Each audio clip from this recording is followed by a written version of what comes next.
সবুজ ভারী পর্দাটা ঠেলে অমৃতা যখন চেকআপ রুম থেকে বেরিয়ে আসছে তখনই ও শুনতে পেল দার্জিলিংয়ের নাম ডক্টর বোস গম্ভীর গলায় প্রদ্যুৎবাবুকে বলছেন, don't know how to say this mister Banerjee, but আপনার মেয়ে মা হতে চলেছে। She is pregnant. কথাটা শুনে পায়ের তলার মাটি যেন সরে গেল। ক্লান্ত অবসন্ন অমৃতা নিল। কি অবিশ্বাস্য কথা বলছেন ডাক্তারবাবু? 24 ঘন্টাও কাটেনি অমৃতার বিয়ে হয়েছে। বিয়ের আগে কোনো পুরুষের সঙ্গে ওর সম্পর্কও ছিল না। তাহলে এ কেমন করে সম্ভব? না না, নিশ্চয়ই ডাক্তারবাবুর কোথাও কোনো ভুল হচ্ছে। মনের জোর সঞ্চয় করে অমৃতা বলে উঠল, ডাক্তারবাবু, আপনার কোথাও একটা বিরাট বড় ভুল হচ্ছে। আমি প্রেগনেন্ট কি করে হতে পারি? এ কখনো হতে পারে না। কিন্তু ওর কথা শেষ হওয়ার আগেই সপাট গাড়ির পেছনের সিটে বসা অমৃতার মনে হচ্ছিল দার্জিলিংয়ের রাস্তায় প্রতিটা লোক, গাড়ির গোর্খা ড্রাইভার থেকে ট্যুরিস্ট, নীরবে তাকে প্রশ্ন করছে, কে এই বাচ্চার বাবা? কিভাবে এক কুমারী মেয়ের গর্ভে এই সন্তান এলো? আর ওর নিজের বাবা? সামনের সিটে বসা প্রদ্যুৎবাবুর দিকে তো অমৃতা চোখ তুলে তাকাতেই পারছিল না। ও বুঝতে পারছিল এত কষ্ট বাবা সেদিনও পায়নি যেদিন ওর মা ওদের ছেড়ে চলে গিয়েছিল। কিন্তু অমৃতা নিজের বাবাকে কি করে বোঝাবে যে মা হয়ে ও নিজেও জানে না তার এই সন্তানের বাবা কে? চিন্তায় ছেদ পড়ল যখন লোহার জংধরা গেট খুলে গাড়ি এসে পৌঁছল অমৃতাদের বিশাল কিন্তু পুরনো ব্রিটিশ আমলের বাড়ির সামনে। অযত্নে আর পরিচর্যার অভাবে আগাছায় ভরে গেছে লন। প্রদ্যুৎবাবু ঘরে ঢুকেই অমৃতার রিপোর্টগুলো ছুঁড়ে ফেলে দেন মাটিতে।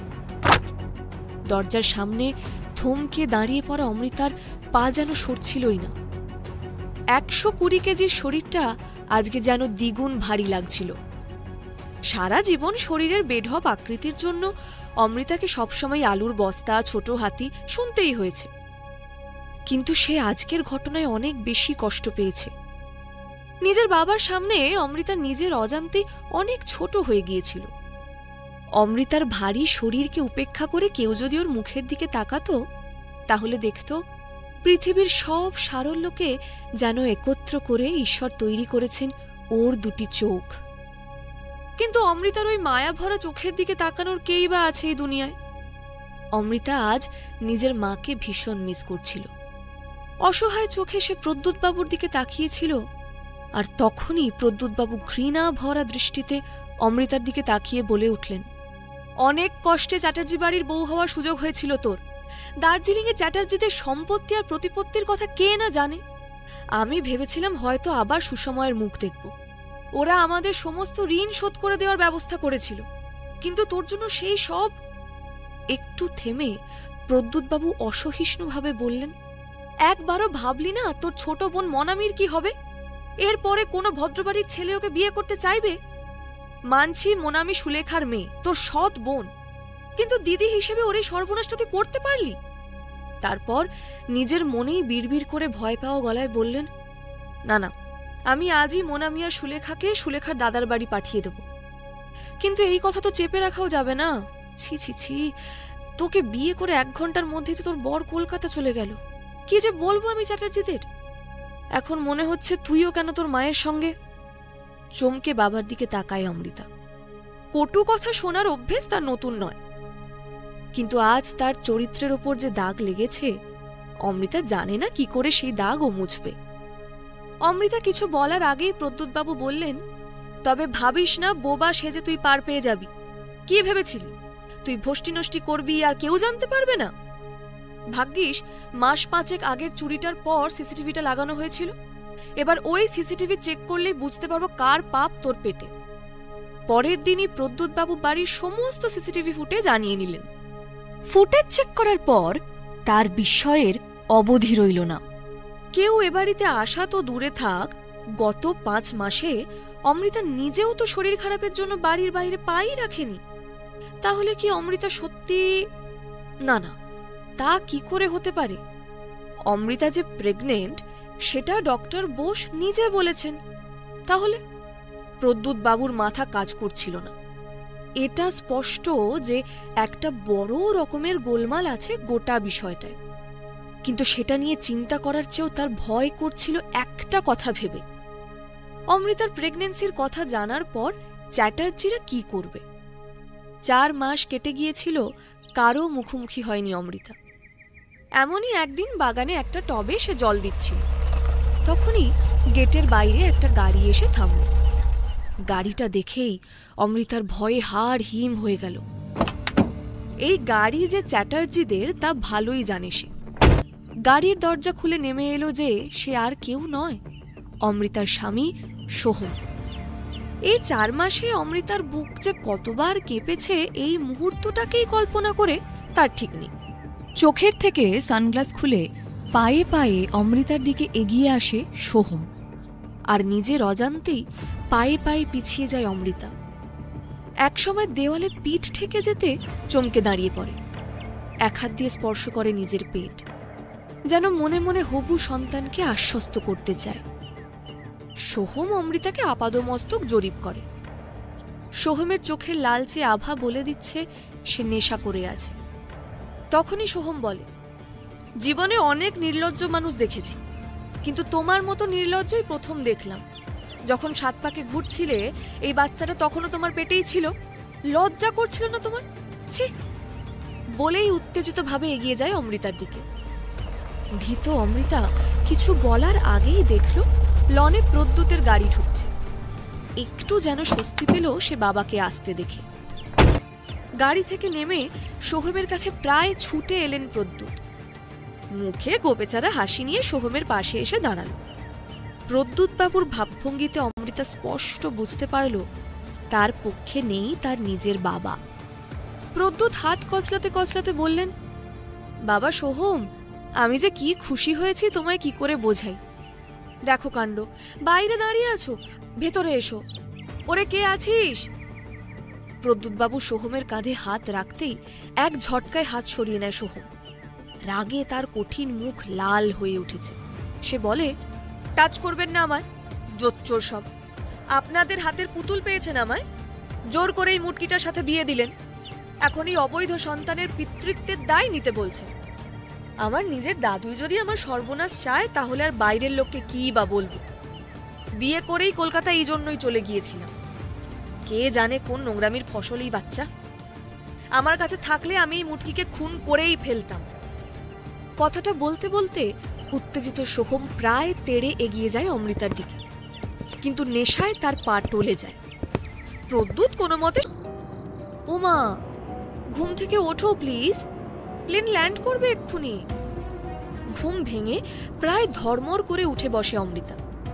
নিজের অতীতকে দুঃস্বপ্নের মতো লাগছিল অমৃতার, কিন্তু সব ব্যথা ভুলিয়ে দেয় 6 বছরের মেয়ে হিয়ার মিষ্টি মুখটা।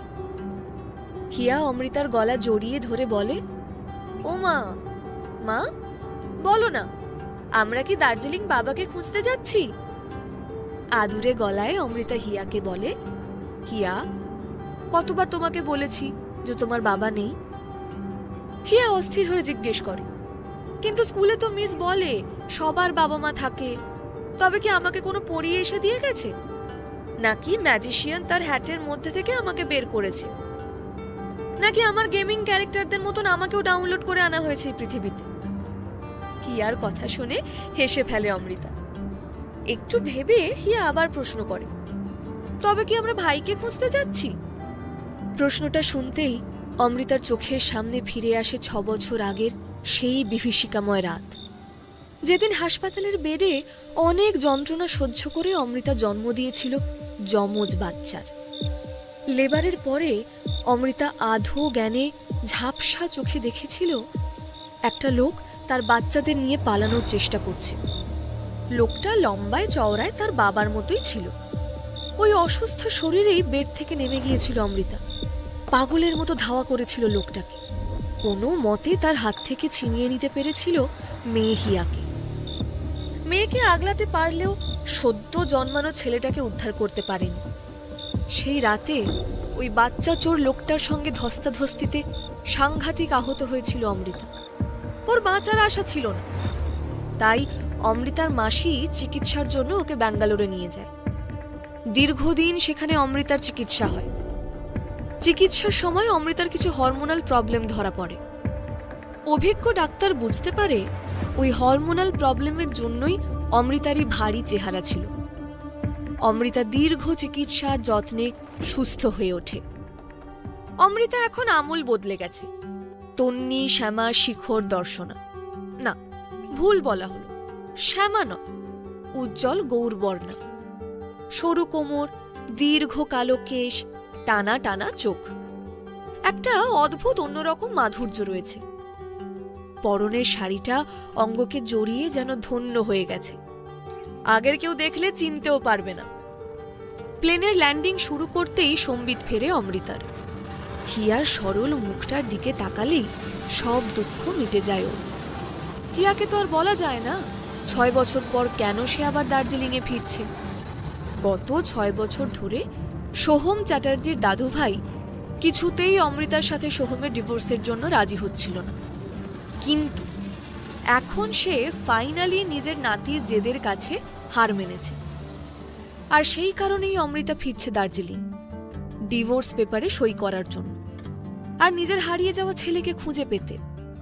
প্লেন ল্যান্ড করার পর মেয়ের হাত ধরে বেরিয়ে আসে অমৃতা। ওয়েটিং লাউঞ্জে এসে অনুভব করে বেশ কয়েক জোড়া চোখ ড্যাব ড্যাব করে দেখছে তাকে। সুযোগ খুঁজছে অমৃতার মতো সুন্দরী মহিলার সঙ্গে কথা বলার জন্য।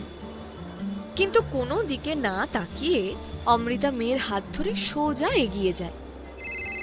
অমৃতা ফোনটা ধরতেই ওপাশ থেকে শোনা যায় প্রদ্যুৎ বাবুর গলা। ফ্লাইট ল্যান্ড করে গেছে, সোহম গাড়ি নিয়ে অপেক্ষা করছে। ওর গাড়িতেই এখানে তুই সোজা চলে আয়, এখানে সবকিছু রেডি আছে। তুই এলেই ডিভোর্স পেপারে সই করে কাজটা মিটিয়ে নেওয়া যাবে। আর তার সঙ্গে, কথাটা অসম্পূর্ণ রেখেই কিছু একটু ভাবলেন প্রদ্যুৎ বাবু।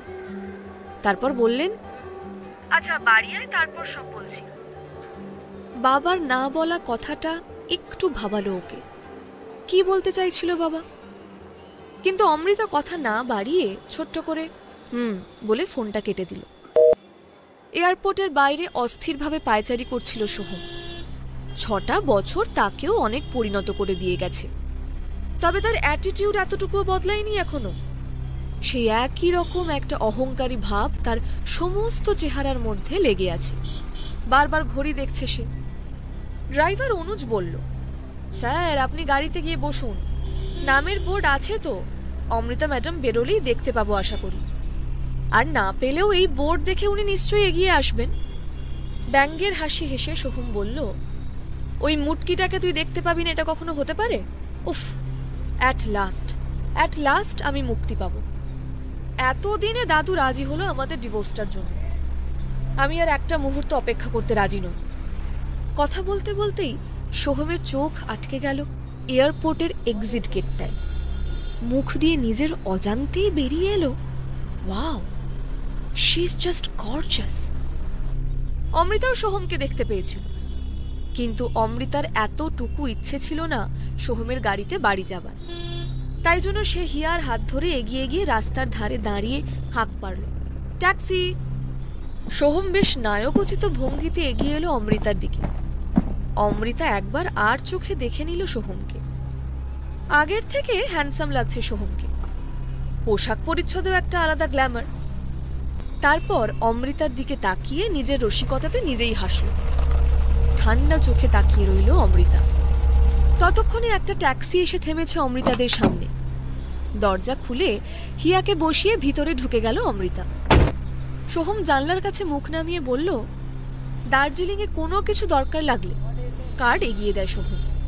এই এলাকায় সোহম চ্যাটার্জির নাম বললেই কাজ হয়ে যাবে। অমৃতা তখনও নিরুত্তর। সোহম জিজ্ঞাসা করল, আপনার নামটাই তো জানা হলো না। চোখ থেকে গগলসটা নামালো অমৃতা। এই ভীষণ চেনা চোখ দুটোর দিকে তাকিয়েও সোহম চিনতে পারে না অমৃতাকে। বাঁকা হেসে অমৃতা বলে, অমৃতা ব্যানার্জি।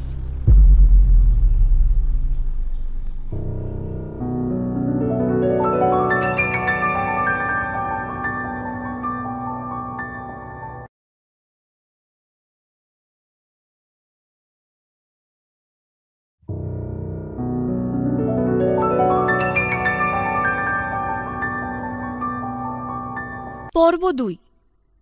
কে তুমি নন্দিনী। অমৃতা ব্যানার্জি নামটা শুনে কিছুক্ষণের জন্য থমকে গেল সোহম। এই অপূর্ব সুন্দরী মেয়েটা অমৃতা?